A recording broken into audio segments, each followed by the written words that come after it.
You must be the ones tasked by the Academia with renovating Aru? That's right. Good afternoon. I'm Kaveh, and these two are Termezi and Naisaburi. Hey, I'll hate them. Come and introduce yourself. We've met before. This is Thoth, the Ibis King, and everyone knows these two. Afternoon, gentlemen.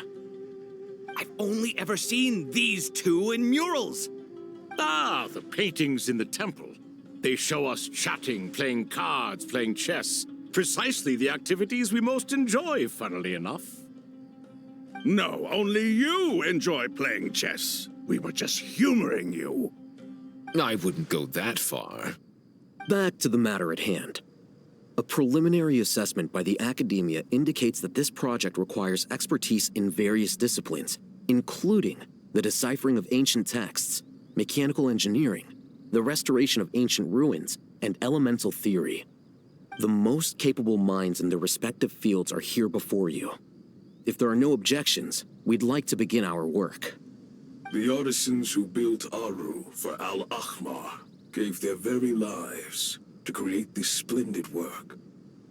Follow their example by giving your utmost devotion to this project. I didn't know that. We'll do our best, of course, but we certainly won't be sacrificing our lives. Such brazen words. Humans these days are a far cry from their ancestors. What little respect you show for King Deshret. No, that's not what he meant. Please, don't mind him. He shares your sentiments, just not your, penchant for hyperbole. Assuming that's what you were going for? I just think it's important to manage expectations. Forgive my lack of courtesy, but we simply can't sacrifice our lives to the gods on completion of the project like people in the legends of old. Here's a first draft of the project proposal for your perusal. Please let us know if you have any requests. Normally, I'd have made it look a lot more visually appealing, but we were really pressed for time on this occasion. I hope you'll forgive me if it's a little rough around the edges. Naturally.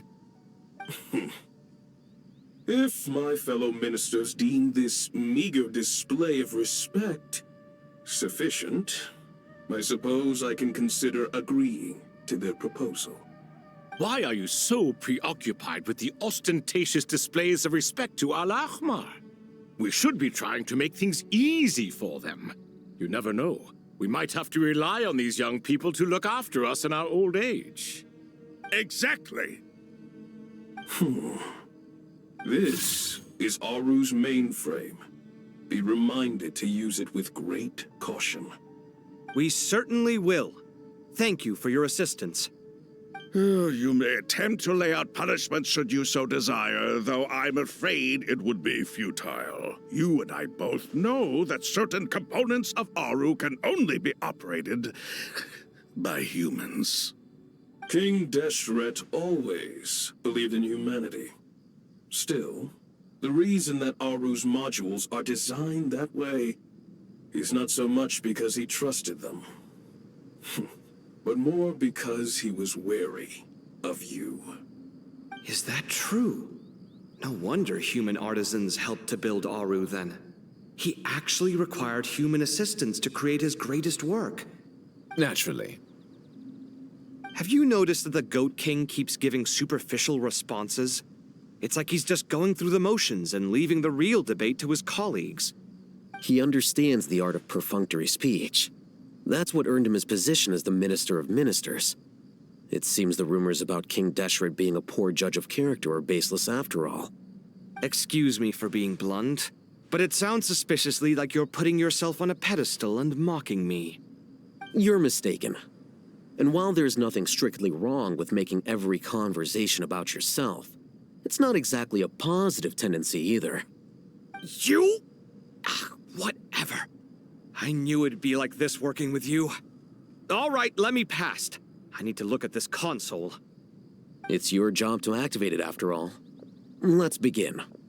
Everyone, please proceed with the external checks and preparations as per the procedures outlined in the engineering plan.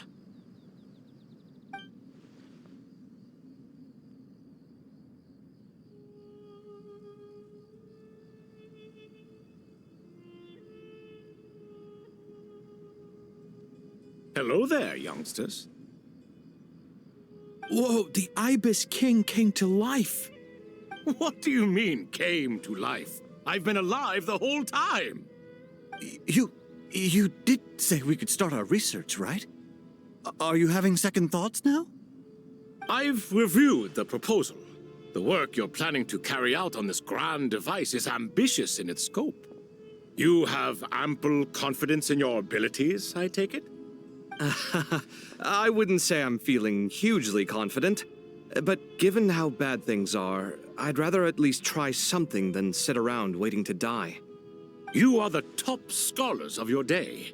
I trust you are aware that there are countless links between Aru and the Akasha? Aru and the Akasha? But... I thought the Akasha was the Academia's greatest technological accomplishment, created years ago by the Dendro Archon to help her people access knowledge. And you too? Do you not know either? You've read the instruction manual, right? You tell them. An instruction manual? The Akasha has an instruction manual? The Dendro Archon is a kind and thoughtful god indeed. It used to sit on a shelf in the corner at the House of Dana. Not the most popular read. If the manual is to be believed, Aru was in fact the original inspiration for the Akasha system. what? But there are so few records about Aru anywhere. And practically none of these scientific expeditions into the desert had anything to do with it. Ah, but this is something you could not possibly have known. You may have heard many stories about the desert, but what is the most important aspect of history? Consider this a quiz. Anyone from Vahumana present? I'm from Vahumana. It's, well, veracity. Precisely. And a large part of veracity is the chronological order in which events occur. I may as well tell you. In the beginning, Nabu Malikata, the goddess of flowers, descended upon Sumeru. The glory of the heaven was within her. She brought life, oases, and knowledge to this land. Then she created the Jinn, enlightened them, and ordered them to serve her.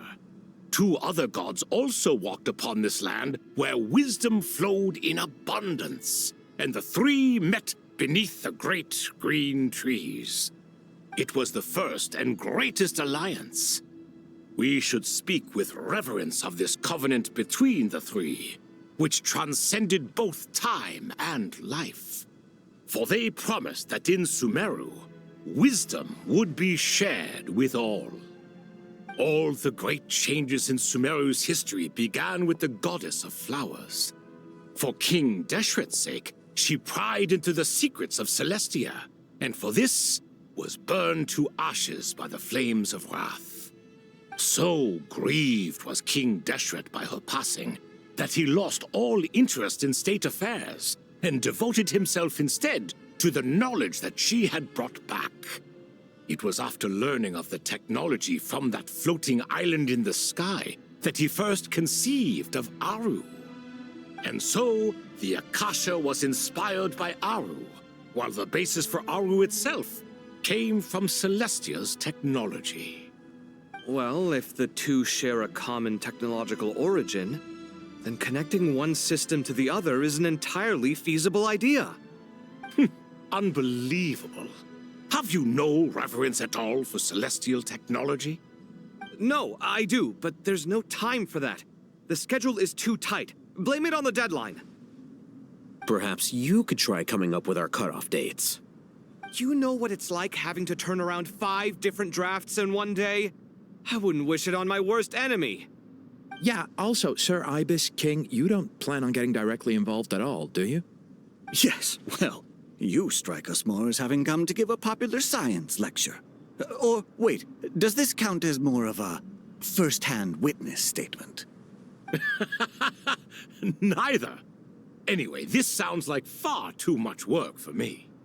Still, if Aru is so powerful, why didn't King Deshret use it for more ambitious ends?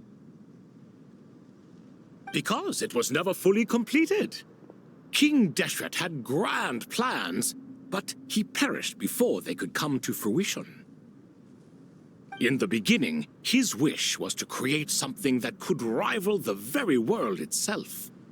The Lord of Flowers sacrificed everything for that ambition. What he desired, she bestowed, and thus was knowledge brought into the world. Her courage and sacrifice had to be honored with the most splendid of monuments, or King Deshret would surely have deemed it a grave injustice. And that monument, built from knowledge and technology, etched with a sacrificial and courageous love, even in its unfinished form, it deserves to be treasured. At that time, King Deshret said the following to the Lord of Dendro. Since we share an eternal covenant, I shall never be your enemy. Hence, the fruit of wisdom from the heavens is not to be devoured. Remember, it is not that I lack the power to become the enemy of wisdom. Yet you and she have taught me much and shown me kindness. For this, I cherish you both. In the end, Aru was only used to store a portion of the souls. It was but a primitive form of the masterwork the king had envisaged. His final hope for Aru was to return to the past, when she yet lived. So the point you're making is, King Deshret was both powerful and ambitious, and he only ceased his imperious ways out of affection for the Goddess of Flowers and the Dendro Archon. You could see this as an act of mercy, but you could also see it as the sentiments that lay between these three gods placing constraints on him. This was, after all, the foundation of the alliance between them. This explains why Aru was both a prison and a monument, and why the answer to the three questions was time. You have to be careful who you get involved with, or you invite all manner of misfortune. This is as true for gods as it is for humans. Love is the same. It is both a prison and a monument. All right, let us pause the story here for now. Seeing as you've been so diligent, I'll offer a little help.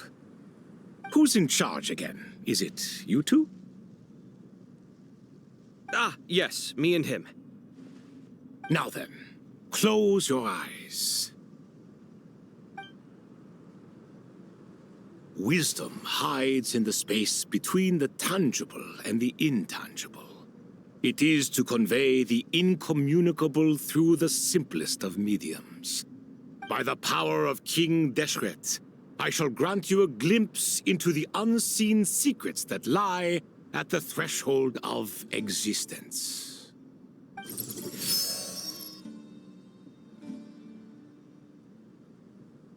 Where did this come from? Is it a new mechanism? It looks more like some form of externalized information. You've rendered it visible? Just as the Akasha allows you to access a greater range of knowledge, the power of our king permits one to perceive ingenuities that do not belong to this world. This is no ordinary mechanism. It reflects the internal structure of Aru. Whether you choose to increase or decrease, keep or discard. Come, use these to achieve the outcome you desire. Looks mechanical to me. Better let me handle it, just in case.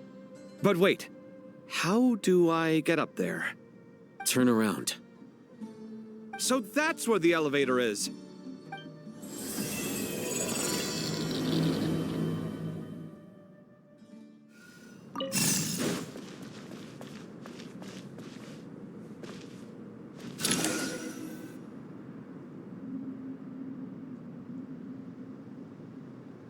Obelisks were used to record important information in the ancient desert civilization. Hey, Alhaitham, there's some writing here I'll need you to decipher. I've sent it to your screen. Do you see it? Got it. It's a little blurry, but I should manage. Take a look and tell me what it says. Oh, and I'll send any other similar text directly to you from now on. Let's start with this one. It's a variant of an older script. Herein lie verses written for the Yellow Sands. Looks like cultural information from the age of King Deshret. If so, I suggest you delete it. Words thrown together merely for fun. I had no idea Aru kept a record of this. Well, as long as you're certain that this is strictly private information, that's fine. It is unimportant. All right, well, I guess I'll start now.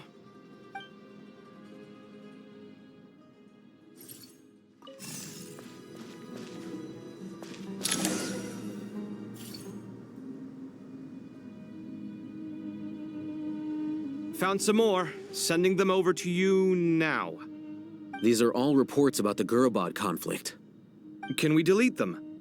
I'd say so. Most of this information has already been archived anyway. What if there are details in there that Vahumana missed?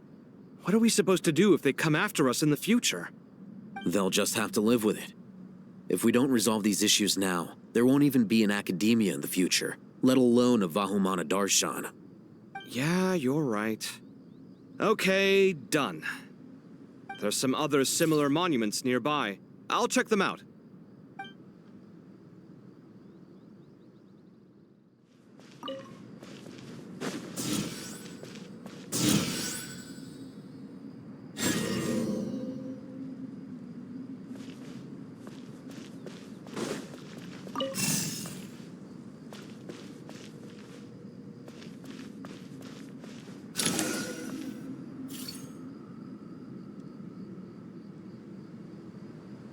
Another monument.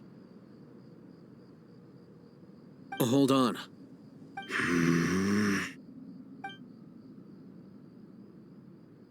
You're still reading it? How long is it? It records the development and governance of the Oasis civilization. Most of it concerns the Jinn, but it also contains records left by the artisans who built Aru. Is it important? Some of it. There was no way for me to read the whole thing in its entirety, so I had to rely on my intuition to pick the parts worth keeping. What about the artisans' records? What do they mention? They're speculations, mostly. For instance, they were wondering how to protect themselves if King Deshret decided to silence them after the construction of Aru was complete. Sounds like pure mythology to me. Surely that kind of thing didn't really happen. The records do emphasize that this was merely their conjecture based on various myths. Still, the artisans did leave details of their plans to survive, including blueprints for their escape route. Even that got recorded? Okay, well, I'll make a copy of this first before I delete it. Is that truly necessary? You won't be needing those. No, the blueprints are important. I want to keep them as a memento.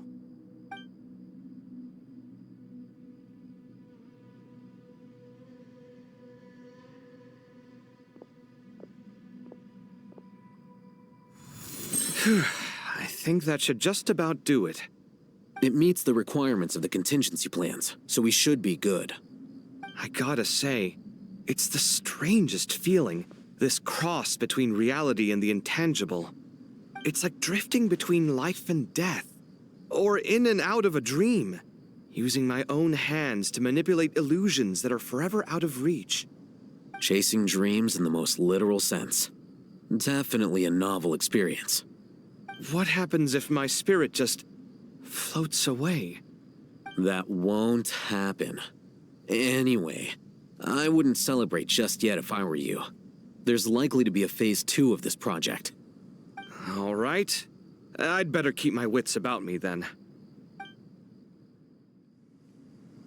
I expected that the outside world no longer respected the ancient gods, but even so, I do find the tone of these youngsters to be dreadfully impolite. It should hardly come as a surprise to you. I remember you saying the same thing last time. I assumed that was just a one-off. I did not realize it was the norm. Don't you think that young lad's matter-of-fact tone sounds familiar? It bears a rather uncanny resemblance to you, Goatee. Surely a sign that he is a man of rare intelligence. Oh. The rest of them, though, much better.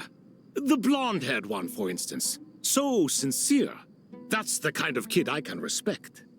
Oh, really? Well, what about your disciple, Nefer? She's about the furthest from sincerity that a person can get. And now you hit the crux of the issue. Thoth is spouting lies again. He cares nothing for sincerity. He likes Nefer simply because her personality is just like his. Thus, in giving his approval to Nefer, Thoth is simply validating himself. The rest is but smoke and mirrors. You have some nerve saying that. There really is no helping you two. Shut up, chess rookie. What nonsense is this? How dare you tell me to shut up? How can you engage in such banal chitter-chatter at a time like this? Aru has been opened. The glory and splendor of a bygone age is about to sweep over the earth like a flood. And you're here squabbling like petulant children. All three of you are insufferable. King Deshret was merciful, indeed, giving you a chance to be released from prison. I say, you should have been locked up for good. Ah, but Bennu, look on the bright side. Had they not been released, we would not have been awoken. Oh, you've been here this whole time. You should be scolding them along with me. I miss Hermanubis. It's not a real reunion without him here. And now you're avoiding the topic and talking to yourself. Why King Deshret designed your personality like this, I will never understand. Isn't this simply proof that our king supports my free will? Oh, look at those two rust buckets. Suddenly, you two do not seem so bad after all. Here, here. If being stuck together for thousands of years fosters no friendship, I cannot say what would. Naturally. How's it going? Are things progressing smoothly? Well enough, I suppose. You know how it is. The work itself is only half the problem. The other half is having to work with Al-Haytham. I'm sure the feeling is mutual. Honestly, though, I thought you two had already worked things out. As if. Turns out working closely together is the best way to expose any tensions lurking beneath the surface. Besides, I just think that some people never change. Agreed. Case in point, you didn't make sure I was out of earshot before you started complaining about me. Old habits die hard. Actually, this is for your own good. Maybe if you spend a little more time listening to what other people have to say, you might actually realize that you're the problem. Naivete is another old habit of yours. I had assumed that you both volunteered for this project, like us forest rangers. But now I'm getting the sense that wasn't the case. Definitely not. We were assigned to it by Lesser Lord Kusanali and Nephis. As much as I'd love to be doing normal work for normal clients, these Titan projects are all that's on offer right now. Though I'm sure they wouldn't be roping us in if they had any better options. Just goes to show how short-staffed the academia really is.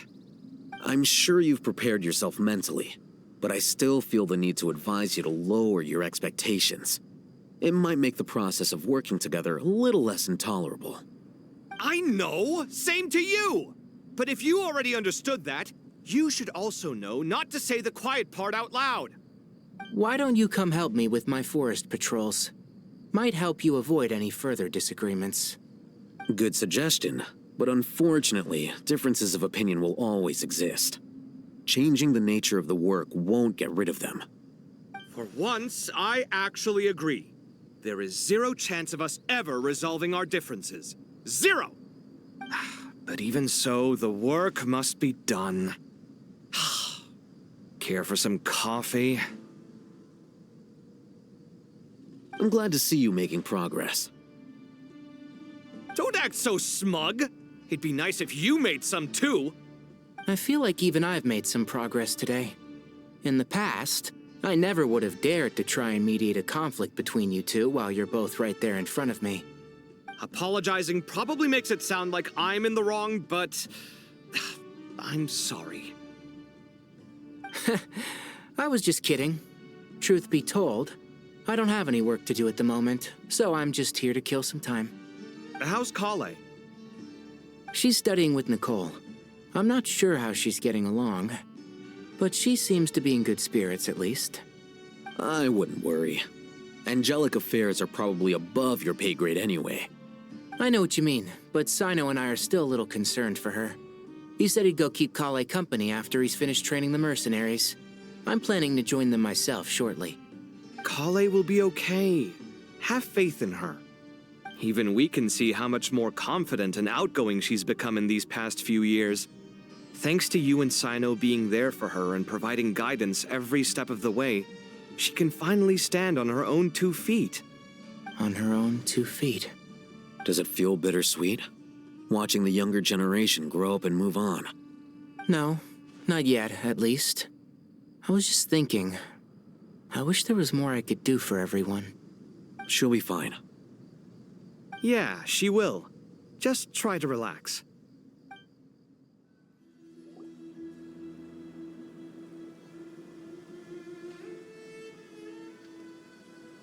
Traveler from afar, do you worry for the fate of Sumeru as well?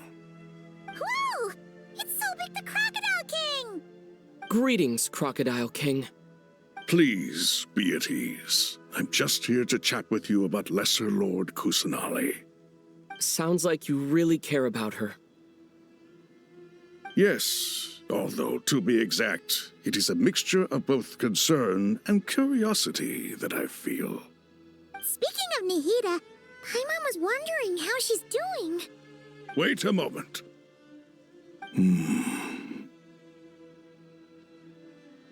What is it?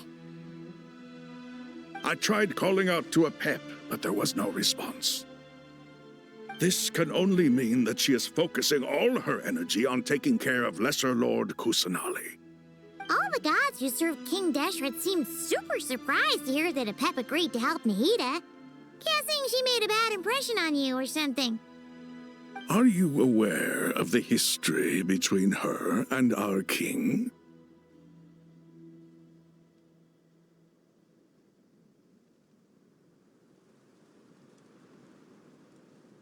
The story begins a long time ago. Al-Ahmar was always a wishful thinker where the Dendro dragon was concerned. Without consulting her, he decided to list her among the 7 pillars and declared his own power to be far superior to hers. That was when our king was at the height of his power. Ibis Goti and I were no match for him, and so we chose to submit and serve as his ministers. But not a pep. No, she never thought much of him. To a pep, Al-Ahmar's pride and sense of superiority were nothing but ignorance and hubris. In fact, they fought numerous times, but usually the battle ended in a draw. In the end, King Deshret coveted the power of Celestia, only to end up corrupted by knowledge. His final act was to trick the dragon into swallowing him whole, leaving her to bear the torment of his sins. The Dendro dragon stands for the glory of a bygone era. She hated Al-Ahmar and what he represented. All the gods, all the power they wielded. And so, her willingness to help the Dendro Archon through this crisis comes as a great surprise indeed. It makes one wonder whether, perhaps, the Dendro Archon assisted her in the past. Yep, Nahida did her a huge favor.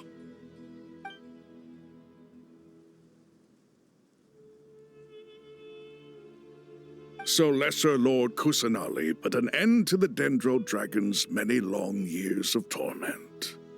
As much as she loathes the 7, a pep knows kindness when she sees it. No wonder she was willing to make an exception. Yeah, that's the sense we got from dealing with her, too. She is not incapable of coexisting with other living things. Rather, she actively chooses to avoid coexistence. And this despite the fact that she symbolizes life itself. How ironic. All of this being said, I wouldn't expect too much from her if I were you. Nothing will change her hatred towards humanity and gods. We'll keep that in mind. Anyway, how much longer do you think Nahida needs to stay with the Pep? For all we know, the Fatui might still be in the desert. Just to be on the safe side, why don't we grab anyone who isn't busy right now and go look for her? I'm alright, Paimon. Huh? Was that Nahida's voice? It seems the treatment was effective. Since when do my deeds require your evaluation? Ah! Here will do just fine. I had no intention of taking you any further. One ought not expect greater generosity than they have earned. You always hide your kindness away like an oasis within a sandstorm. Only those who make it through the swirling winds can know just how beautiful that oasis is, and how much hope it brings. You dare appraise my being? No, I'm expressing my gratitude. I want to thank you for sharing your precious life force with me.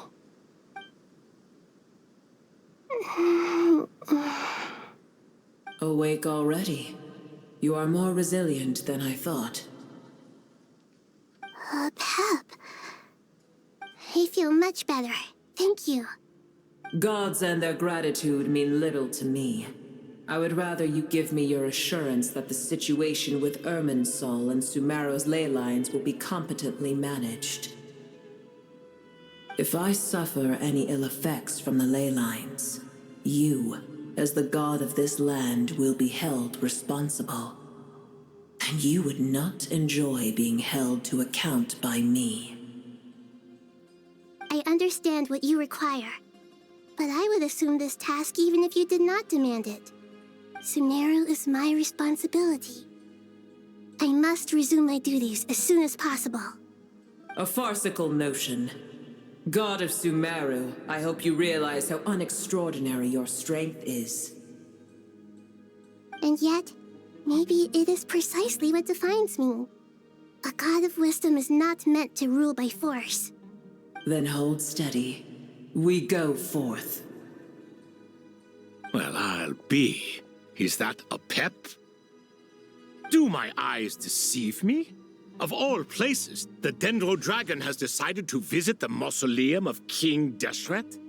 I see that after all this time, El Ahmar's menagerie of ministers remain as vile as ever. It's a pleasure, Dendro Dragon. Had you arrived but a little sooner, you might have attended a meeting of the Seven Pillars.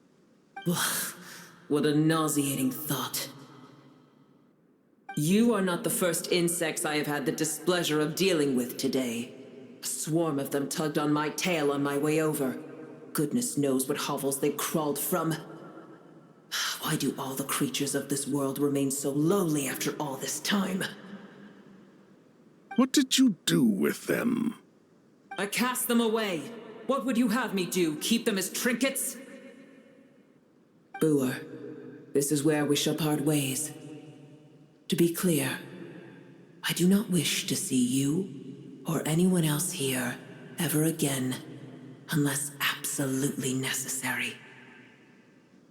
Then I wish you peace as you return to your dwelling place. It matters not to me. Simply refrain from bothering me again.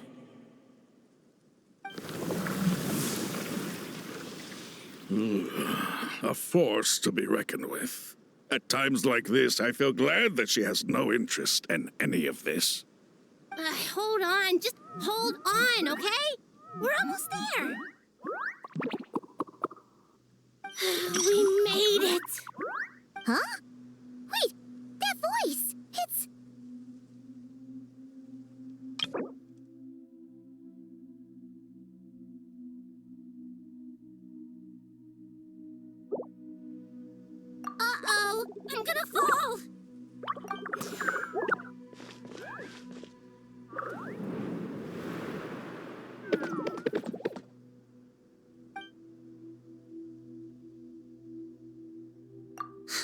a relief.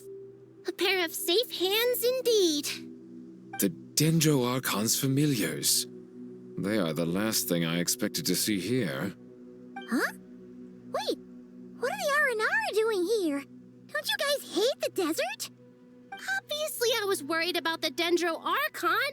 I've been supporting them with my Pari powers the whole way here. Oh, you seem pretty nervous. Is it because there are too many people around? Not just people. It's all these non-human beings, too.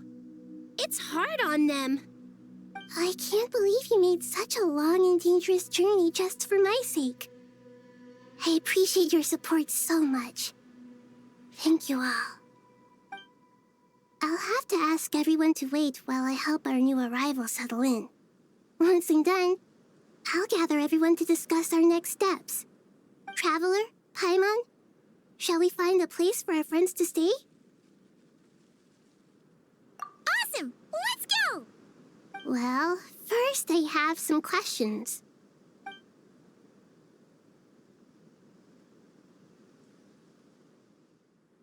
Okay, I think that covers everything. Thank you. We can get going now.